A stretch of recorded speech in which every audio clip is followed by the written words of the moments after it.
Hey, greetings and welcome to the Mount Rushmore podcast. We've been podcasting for 6 years, maybe over, Seven? I don't know, 7. 7 years.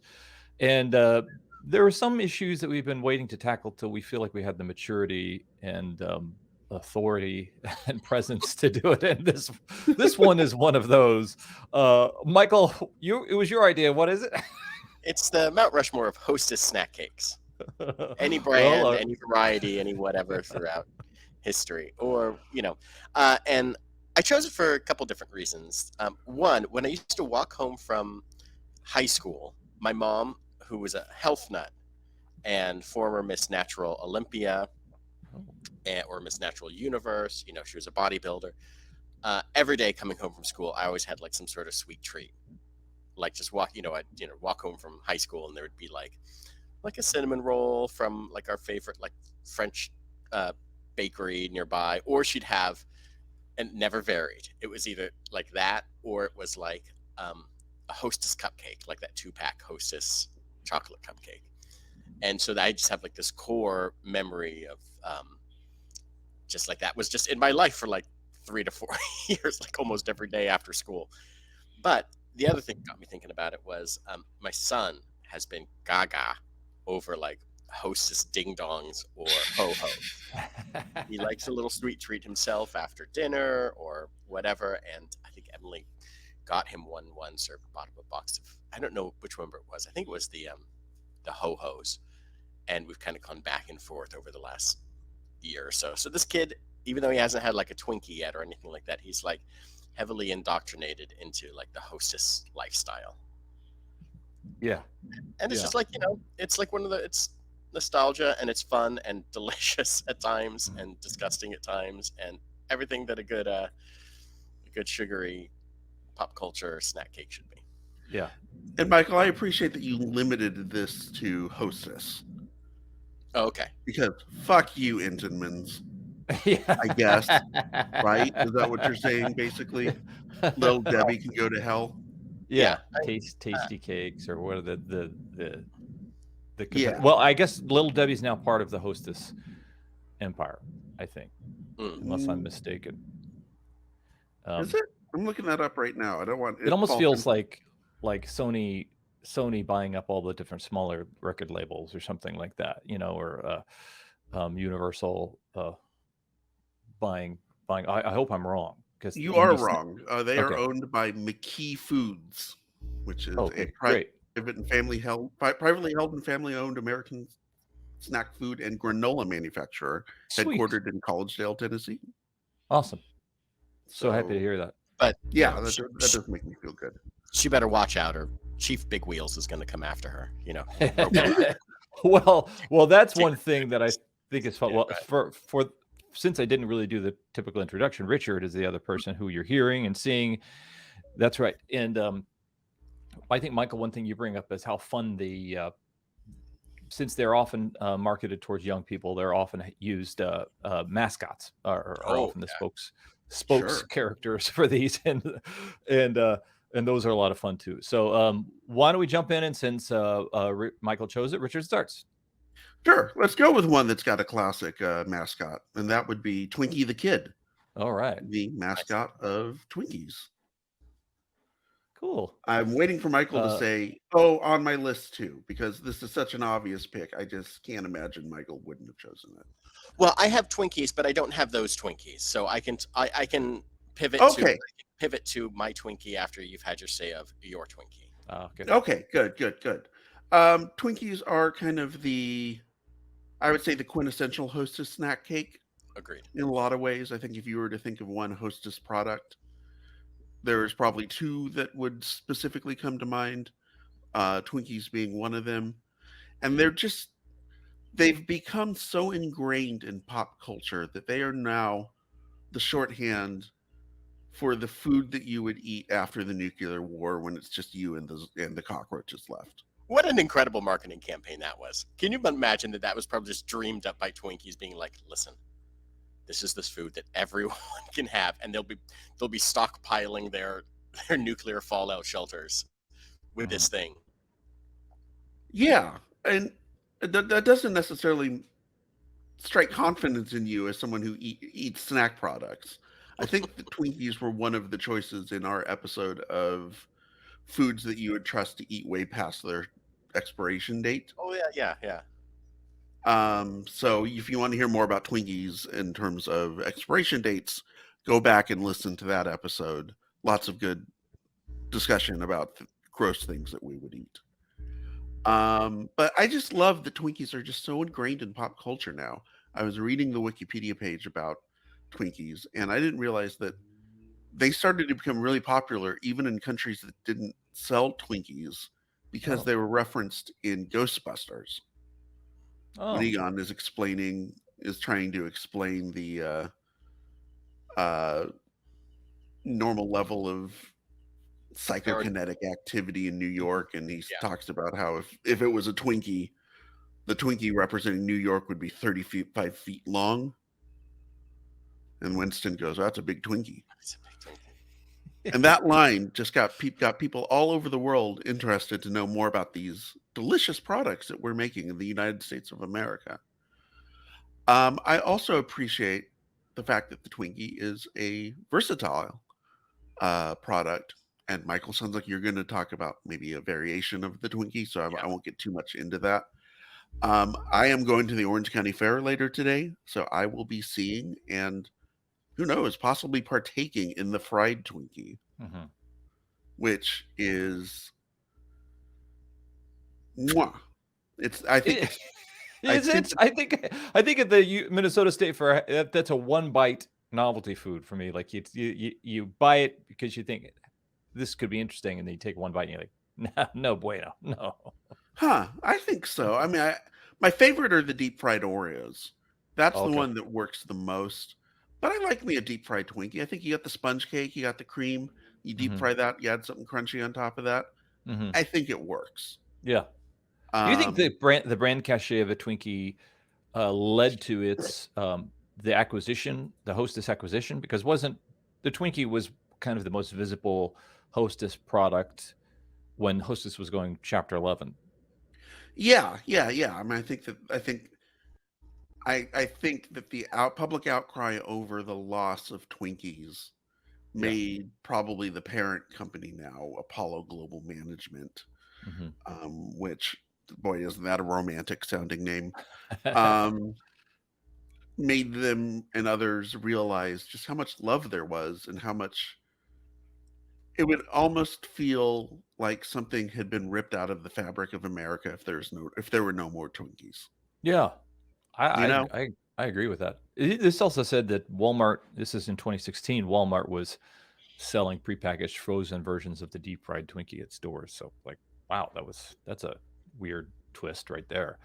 So Right. they're in 2013, their Hostess goes bankrupt, and then by 2016, there's deep fried ones, and then by 2017, other flavors were introduced, and maybe we'll talk about those. Well, we'll talk about. Let's segue into mine, and Richard almost alluded to it, which is the 2015 Hostess limited edition key lime slime Ghostbusters Twinkie, where the kind of the filling inside is replaced with like a slightly lime tasting slimish filling, which tied into the movie, tied into Egon's comments that you just mentioned, and I like you said, Richard, I like that you can kind of gussy up these traditional things. It's like buying a Barbie with a new hat. You know, it's the same thing, but you're just like putting like patriotic sprinkles on it, or a chocolate drizzle, or in this case, filling it with like a disgusting slime filling. I love like kind of Halloween sort of centric flavored things, like when they take the Cadbury cream egg and they make them like Cadbury slime eggs, and they take all the disgusting yolk out and make it just like green. It tastes exactly the same, but it's just the stupid marketing gimmick. And this is the same thing. I think the taste was almost identical with like just a slight, key lime pie sort of flavor. And I don't know. I just thought the mutability of Twinkies are pretty fun. Key lime pie, by the way, one of those flavors that far more people eat it in like artificial candy or sweets. Yeah. context than actually eat key lime pie. Oh I'd yeah, be willing to wager yeah. Look how disgusting. Oh, beautiful. that. Do you want to eat snot coming out of a Twinkie? I sure do. Did you say so? These are one of the things where it seems like the item that has become so familiar, they're trying to reintroduce, remystify the item by introducing these quick turn flavors and things like that. Do you think that made you? They might even be thinking maybe this will make people. It'll be so disgusting they'll long for the real thing, and they'll want the palate cleansing of an actual taste. Oh, the classic new Coke strategy. Could be. Yeah. Go see our episode on what was it? Conspiracy theories that you kind of sort of believe. For, a take on Coke. I don't know. I think that there is a marketing person behind everything that is just it comes down to that comment from before. If the Twinkie hadn't been featured in the first Ghostbusters movie, I don't think you're filling it with a slime. And obviously everything is recapturing some sort of former identity with an IP. So when the new Ghostbusters movie came out in like 2015, it was like, okay, well, we got this thing that everybody remembers from the first movie, so let's put it in there, and there you go. Let's move some sponge cakes. So they were. I was going to say they were promoting the Kristen Wiig one, correct? Yeah. And we wonder why the promotion didn't work when the promotion was gross, green, slimy Twinkies. We wonder why that movie kind of stiffed at the box office. I have two questions because I think in Ghostbusters there are two beloved products, one real, one fictional. Twinkies, yes. Stay Puft Marshmallows never were a thing, right? So I wonder, was there a Jet Puff? Was there an actual marshmallow company that said no? We're not going to make a monster marshmallow guy from our product. And was that like an M&M situation where they say no to Steven Spielberg and his Alien movie, and next thing you know, Reese's Pieces is the choice of candy for alien-loving kids around the world. So I don't know. No, I'm looking at this right now. Yeah. Since you were talking, I don't know. I was ignoring you. I was looking up stuff. Please do. I tuned out myself. Yeah. Apparently, it was an idea that was conceived by Dan Aykroyd as the Stay Puft Marshmallow Man. Yeah. And he was inspired by a security guard that he knew at Columbia Pictures. Oh. Wow. And the actual design of him is kind of like this combination of the Pillsbury Doughboy and the Michelin Man. So yeah, I mean, it was more that there were elements of other popular brand ambassadors, quote unquote. Yeah. Than anything to do with they didn't go to like Kraft and want to use like a marshmallow Kraft marshmallow icon or something like that. Yeah.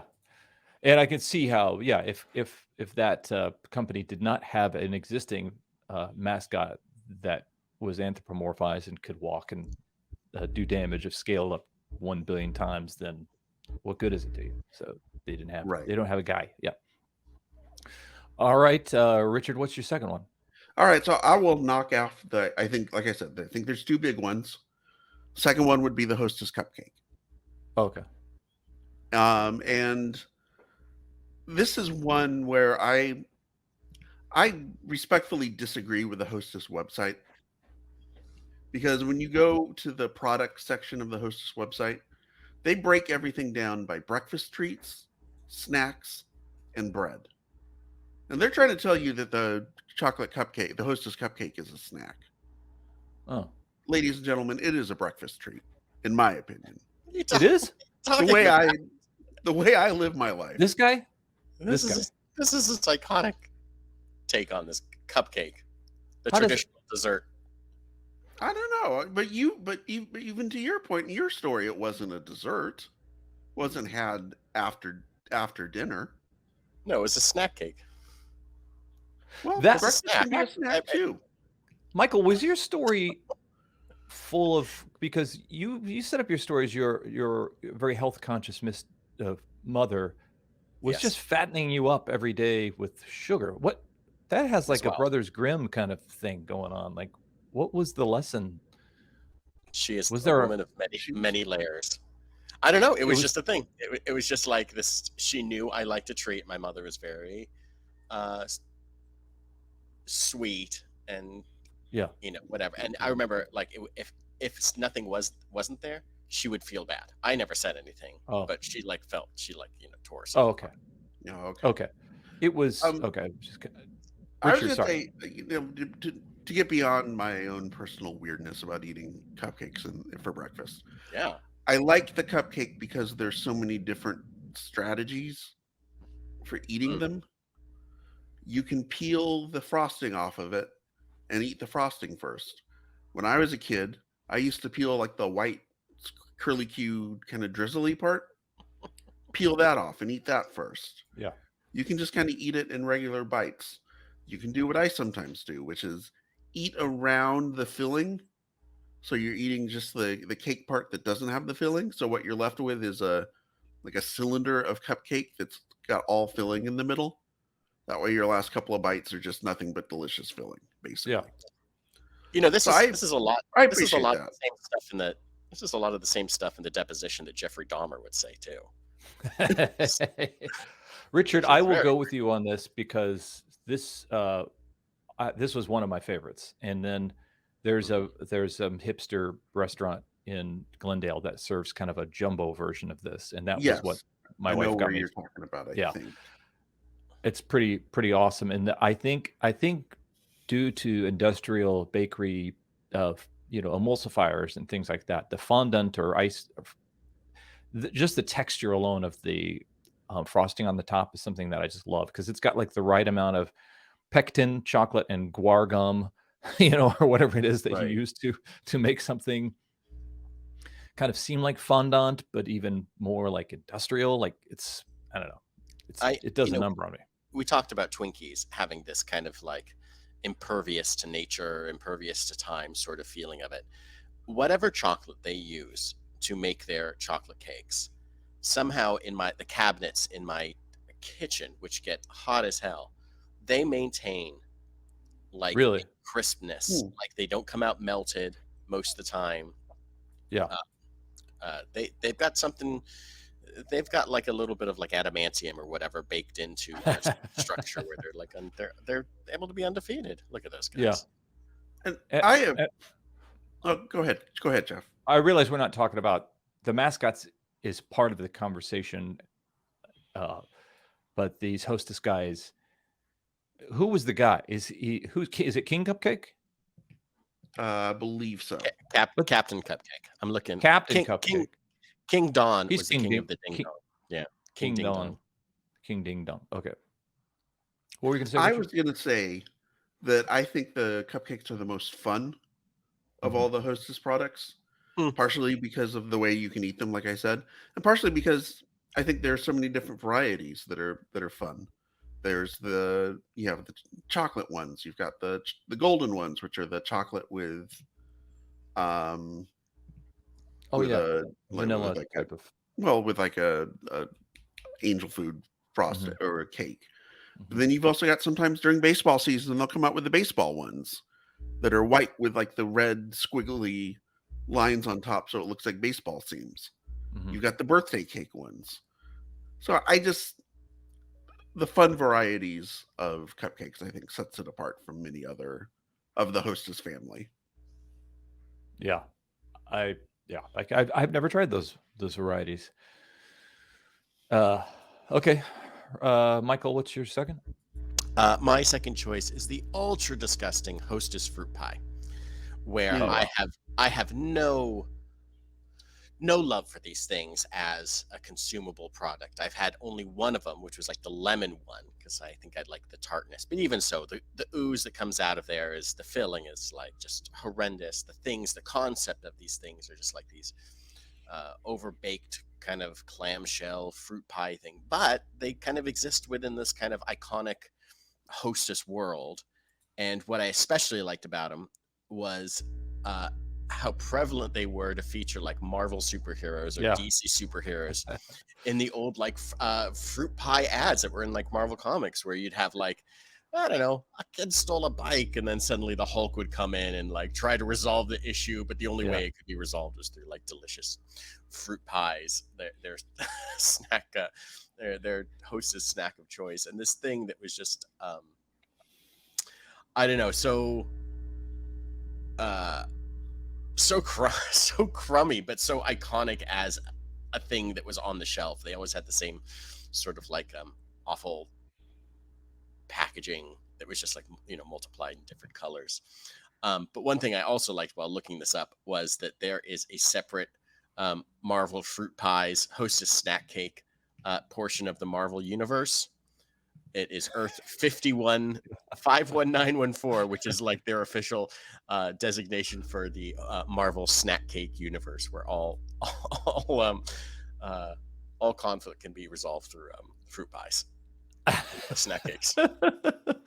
And I don't remember that seeing it in the latest like animated Spider-Man movie, but I'm sure somebody was in there. Yeah. I'm on the Hostess website, and they only list 2 flavors of them. Oh, apple and cherry. That doesn't seem right. There used to be more flavors, right? Oh, for sure. blueberry. Yeah, I pick a color to put on the outside packaging, and then there was probably, you know, there's probably a key lime pie. Maybe that was apple. I don't know. I think they had a pudding variant too. I think that was not Hostess. That was like some off-brand, if I remember correctly. Okay. But I do think there were more than 2. So I think those bean counters who bought Hostess probably took a look and said, well, here are the 2 that make up 48% of the sales. So the other 6 that make up the other 52%. Profit. Yeah, they also had blackberry back in the day and peach. Looking at some anyway, but yeah, I just appreciate that this is Hostess's attempt to try and make you think that they're giving you something healthy. Yeah. It's fruit. They're fruit pies. You're getting fruit. Well, how much more healthy can you get? Yeah. You feel like the McDonald's hot apple pie used a similar formula? Because I remember I'm a fruit pie fan, and that was like something my dad would leverage as a treat when I went over to his house on the weekend. Was we would go to, there was a bakery thrift store. So there was like a store where they had the stuff that was in the. I love this. Oh, yeah. Right into Jeff Nest. Yeah.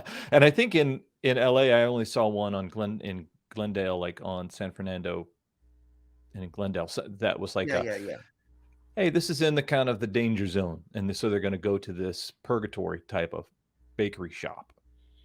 But the fruit pie was definitely in there, and the apple was the one. But that was definitely like some other things where you get one good bite and the rest is like pectin or the rest, you know, the chemicals. You start tasting those chemicals. I feel like that with the fruit pie. But that was the that was huge. But it does make me wonder: did they buy a competing brand and now they make fruit pies or something like that? Because it seems to be kind of a different ilk entirely than the cake based stuff. You know. What was I going to say? Oh. Okay. Did they have zingers where you guys are from? Yeah, and we will talk about zingers momentarily. Okay. All right. So we are at our halftime, and if you're not on your way to a store to purchase a snack cake, maybe you will be headed there. And so on your way to be entertained, please download other episodes or stream other episodes of the Mount Rushmore podcast. Or please pull over to a safe spot, or once you arrive at your destination, please share the Mount Rushmore podcast with all your friends. And Lord have mercy, if it hasn't become evident to you that we're running out of ideas, I'm just going to say it right out. Please share your ideas. No, we have plenty of ideas, but we would love to hear yours. So if you have an episode topic you'd like to suggest or want to be on an episode, connect with us on all the socials where we're available, Facebook, Twitter, Instagram. I think I've even joked about ones that aren't even Threads. Are we on Threads? All right. No. I don't know. Okay. If that's even a social, I don't know if it is. So yeah. And we're back. And Michael, what's your third? No. Or did I My screw that up? advice. Yeah. I think it's Richard, right. what's your third? I will go with the zingers. Oh, sweet. The aforementioned zingers. Okay. For a couple of reasons. One, they are the densest snack cake in the snack cake world. They just feel, I don't know, they're using a different type of Yeah.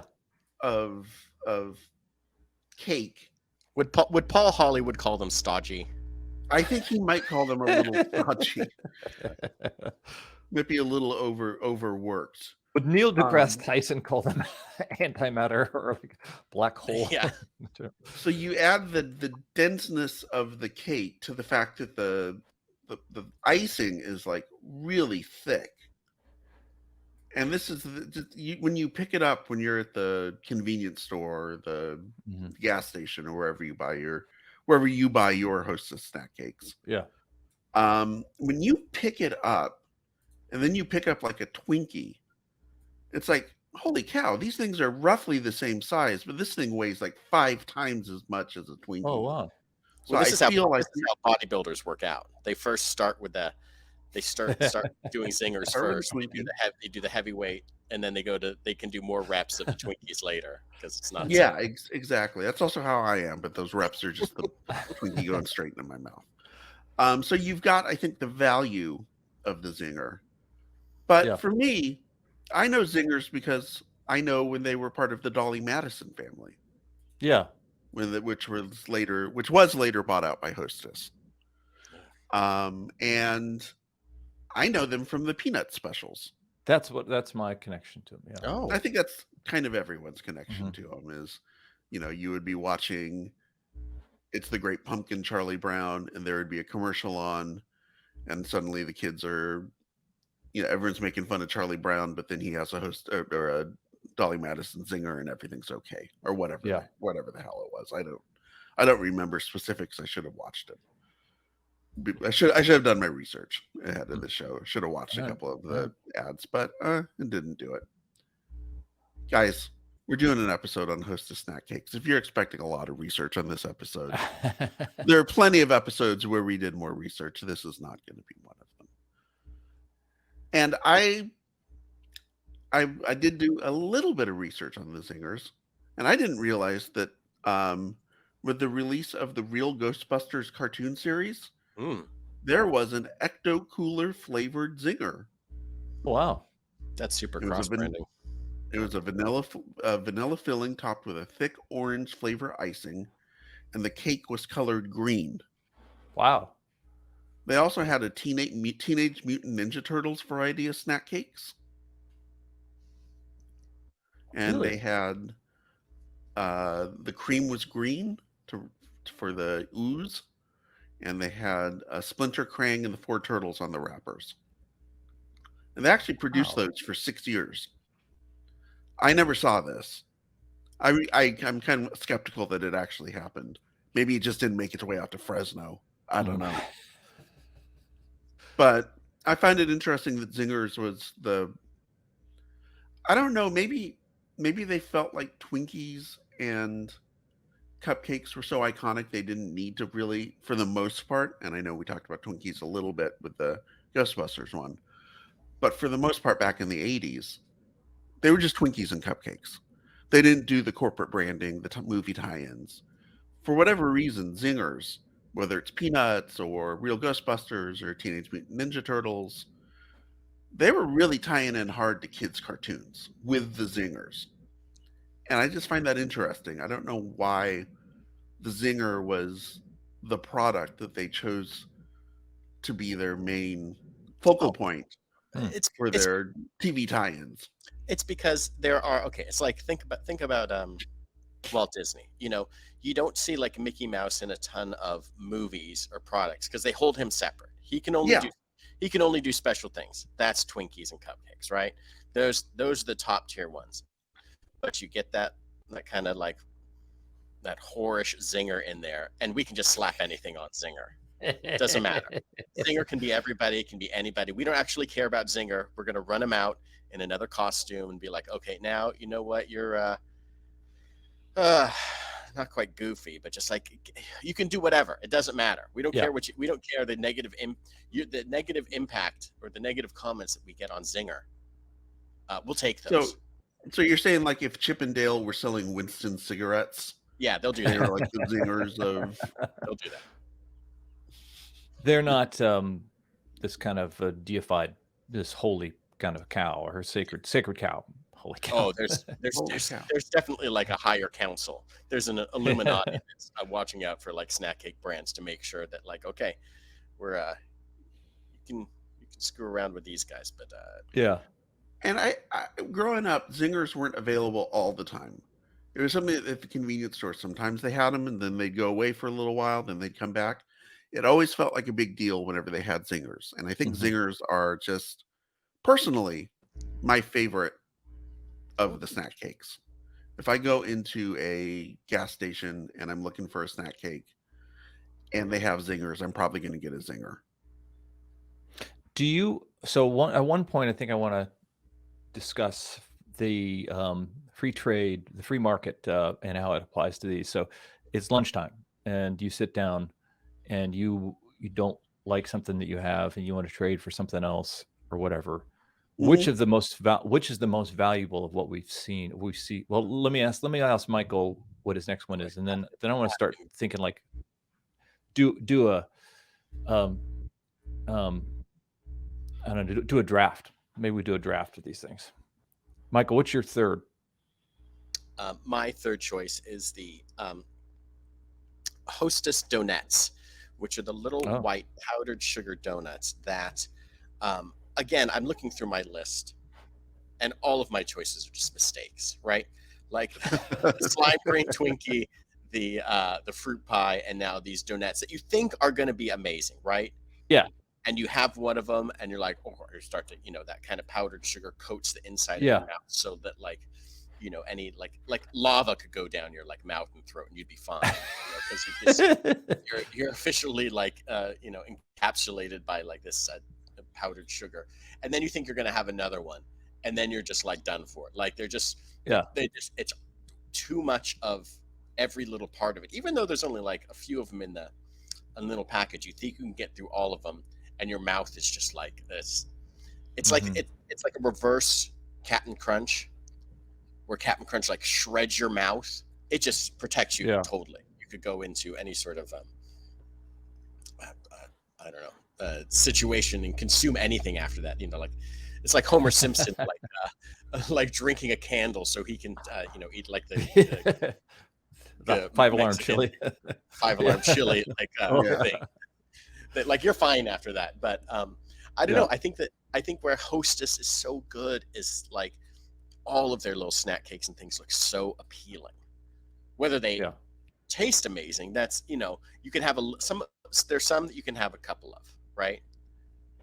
But there's definitely a limit on all of these things. Like they definitely are like, okay, no one is putting down like 4 racks of Twinkies. You're getting really sick.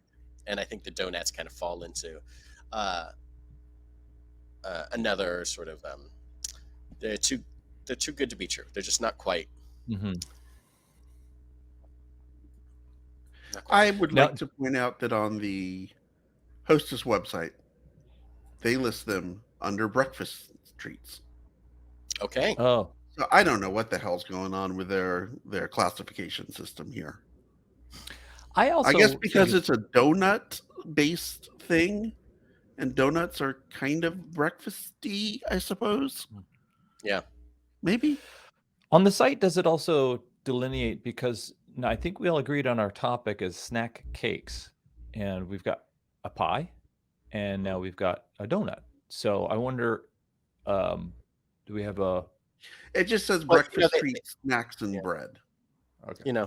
They call me the bad boy of podcasting. So sometimes I break the rules and I don't even care. What do you want me to do? That's what they call me.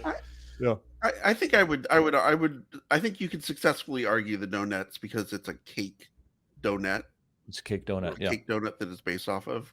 I think you could get there with that. The fruit pie is a little specious, but I think the donut you're okay. Well, of the 3 words, hostess and snack are valid, but cake. I don't know. That might be the stickler there. So, what is your fourth? All right, fourth, Fourth. Richard. Yeah, what is my fourth? Can I remember what it was? Oh, yes. It is the snowball.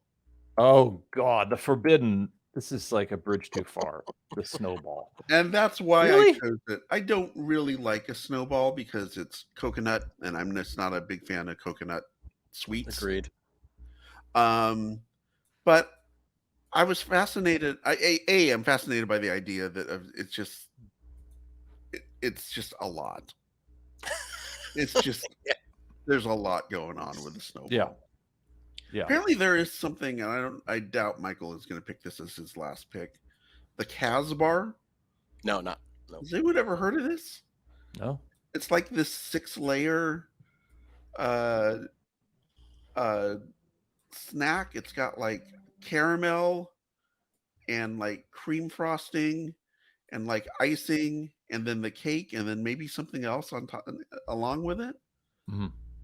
There are Oh, a yeah, couple of items.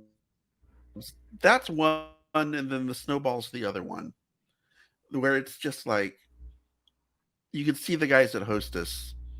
You can see their brains working overtime trying to figure out what can we do to innovate, Mhm. what can we do to make something special. And I chose the snowball specifically because I didn't realize this until a few weeks ago. This actually came up on, I think, a podcast I was listening to or somewhere. The snowball is essentially an upside down cupcake that's got a marshmallow coating around it, and then it's rolled in the pink coconut. Mhm. But if you were to strip off the marshmallow coating, it's just an upside down cupcake, which is amazing to me that, and this was invented in post World War II. So it's amazing to me that Hostess actually sort of invented the Taco Bellization of food, where we're just taking the same 5 ingredients and trying to figure out Oh, how yeah. we could reuse it. Yeah. I just wondered if there was like some sort of mix up at a Hostess factory, and they wound up with like 3 times as many cupcakes made as they needed, and they're sitting around going, "Well, shit, what are we going to do with all these extra cupcakes?" And someone said, "Well, why don't we just, I don't know, roll them in marshmallows, Mhm. see what happens?" And that's how the snowball was born. Yeah, I can't get behind snowballs. I've never met somebody who said they enjoy them. I don't understand them really. Maybe it's the marshmallow. It's just something that it seems like it seems like Hustler magazine. Like we got Playboy, we got Penthouse. It's just like who's who's buying this? Who's buying this thing that's sitting on the back that dusty sitting on the back of the shelf at the convenience store? Right. I don't know. I'm looking at a picture of one, and it's kind of like it's like cut in half, so you can see inside of it. Yeah. So your color scheme is pink and brown. Could there be a more disgusting combination of 2 colors than pink and brown, with a little bit of white, kind of like mixed in, just to cleanse the palate, so to speak? Yeah. I'm I mean, with you. visually, it's odd. Yeah. Now, is that the strawberry snowball? Because I thought the snowball was white. No, it's Normally. pink. It's pink coconut. It's a pink. It's snowball in its standard variant is pink. Pink. Oh, okay. Yes. It feels like a product of like the late 1950s. Obviously, I think you said it came out before that, but just like the pinkness of it feels like of age, of like that kind of like plastic Americanization. Oh, yeah. Kind of Yeah. pink flamingo, kind of imported tiki culture. Yeah. Whatever that is, it feels like part of that. Yeah. I wonder if Margot Robbie consumes one in the Barbie movie or something, because it almost seems like an accoutrement. I feel confident that she will. Yeah. Michael? Okay, my last Bring it choice. home. I have been tearing down these Hostess snack cakes for how disgusting they are, but I will tell you one that is my absolute favorite. Is so delicious in terms of taste, in terms of its size, in terms of how perfect a little snack is, and it's the Hostess cinnamon streusel coffee cake. Oh, I don't know if it does major business, but I had one recently, and it floored me how good it was. Oh, wow. Every little part of it, it's very simple. It's got like this little ribbon of like cinnamon sugar that kind of runs through the coffee cake part and has like a nice little crunchy outside. It's got this great texture, and they're small enough that they're like you can have one and you're like, oh, but not big enough that you're like overloaded by these things. And I could not recommend it more. It is one of the best little desserts that I've ever had. Little snack that I've ever had. They're so good. These little, just tiny little cupcakes. What's the dimension? What's the dimension? Like, how big are they? I would say that they are like 2 inches by 2 inches by 2 inches square. You know, kind of. Not squared. What's the other one? Diameter. All of it. Its shipping dimensions are 2 inches. Oh, by okay. 2 inches Okay. But they're, you know, they're not like huge. They're not like donut size. They're just like the right amount of snack cake. Yeah. That one seems the most civilized to me. Like of any of these that I could imagine, you know, Martha Stewart. Well, not Martha Stewart. You know, a sophisticate eating. Unfortunately, its mascot is a Nazi. Oh shit. I mean, I don't know. You know, they make some bad choices. It's a very like, you know, it's not good. It's stomping all over the rest of the other all over the rest of the other snack cakes. Goose stepping all over them. So preferences aside, I'm curious what you think. It's lunchtime, and we're gonna do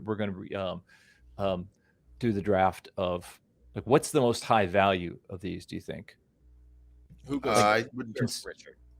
I would argue likely the Twinkie. The Twinkie? Yeah, I think that's the one that has the most universal appeal. Yeah. I think like Cupcake are 1 and 2. Probably the Ding Dong after that. Okay. Because they look like a hockey puck, so that's kind of fun. Ding Dongs are very very stable. It's a good traveling snack cake. Was Ding Dong? I recall the Ding Dong was packaged, and then there was foil around it. Yes. Okay. So, like I said, they look like a big foil hockey puck, which I said, I think it's fun. Then probably the Ho Ho after that, just because if you're trading with middle school kids, the name's kind of funny. Yeah. Oh yeah. I think that's a good. So there's that. I would say probably the Zinger after that. And then I don't know. It's a big drop off after that. Yeah. Now you're trading in snowballs and fruit pies and baby bun cakes and things like that. Yeah. And you're not getting much for that. You might get a bag of corn chips for one of those. Maybe. But not even Fritos, like the generic store brand corn chips. Yeah, store brand. You're not going to be too excited about that. It's like why bother? Yeah. Okay. All right. Well, here's my reaction to it. You know, I thank you guys for putting your heart. What I loved about this topic is because it took me back to childhood, like kind of immediately. But I'm going Hostess Cupcake. One, Richard, you made a really compelling statement about the variants and the cupcake as a vessel, or a cupcake is almost like a canvas, and then the amount of stories that can be told in variants. And then I'm going Zinger. Because you educated me on like the mass and density of the Zinger too, and there's some other promotional kind of considerations. I, for one, have more nostalgia with the Zinger, with you know, Charlie Brown and all that kind of stuff. Key lime Twinkie, because never heard about it, and if there's anything that make you value what the real Twinkie is, it's the key lime Twinkie. And donuts, because that was my diet as a little kid. A comic book, an X-Men comic book, a Claremont era X-Men comic book, and eat a Diet Pepsi and a half a bag of donuts. All of which help make you the man mountain that you are today. Yeah. So this has been the Mount Rushmore of Hostess Snack Cakes.